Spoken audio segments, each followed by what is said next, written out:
I hope you all of them well. The first one is that Mojiza, miracle. Mojiza, miracle. Istiqamat, firmness. Istiqamat, firmness.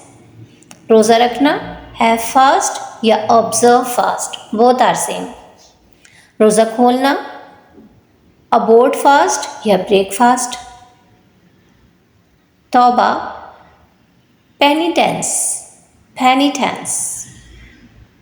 रोजा छोड़ना, forgo fast, forgo fast. गुनाह, sin, गुनाह, sin.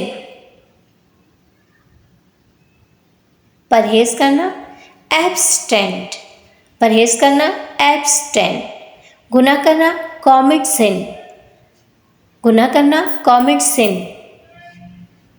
गुनाहगार, sinful, गुनाहगार, sinful. So please don't forget to subscribe my channel. Have a good day.